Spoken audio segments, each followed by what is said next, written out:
இந்தியாவோட மொத்த மக்கள் தொகையில 11.4% பேரு நீரிழிவு நோயால அதாங்க சுகரால பாதிக்கப்பட்டிருக்காங்களாம். இப்ப இத பத்தி சொன்னோனே நான் சுகரால ஏற்படுற விளைவுகளை பத்தி எல்லாம் பேச வரல. இந்த காலை நேரங்கள்ல இந்த டீ கடைக்கு போறது வழக்கம் எனக்கு. நண்பர்களோட போவேன். அப்ப போய் அந்த மாஸ்டர் கிட்ட டீ போடுறவர்கிட்ட நம்ம ஆட்கள் போய் நின்னுகிட்டு கேட்கறது இருக்கே, அப்போப்பா ஒருத்தர் வந்து எனக்கு ஆஃப் சுகர் போட்டு குடுங்க. எனக்கு வித்தவுட் சுகர். இல்ல எனக்கு டிக்காஷன் கம்மியா, இல்ல எனக்கு கொஞ்சம் தூக்கலா, இல்ல எனக்கு ஜீனி தூக்கலா கொஞ்சம் போடுங்க. இல்ல எனக்கு நாட்டு சர்க்கரையில போடுங்க.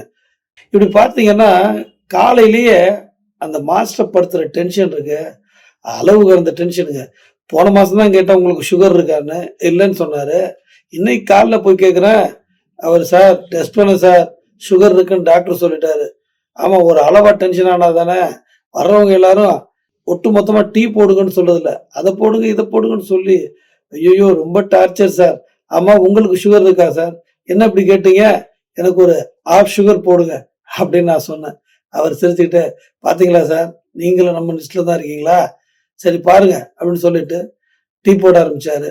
ஆமாங்க, நம்ம மாஸ்டர்லாம் பாத்தீங்கன்னா ரொம்ப பாவம். டீ கடைக்கெல்லாம் போனீங்கன்னா நண்பர்களோட எல்லாருக்கும் என்ன வேணுங்கிறத அவங்கவங்க தனித்தனியா போய் சொல்லுங்க. அப்பதான் அவரும் வந்து டென்ஷன் இல்லாம டீ போட முடியும். அப்பதான் நீங்களும் சந்தோஷமா டீ குடிக்க முடியும்.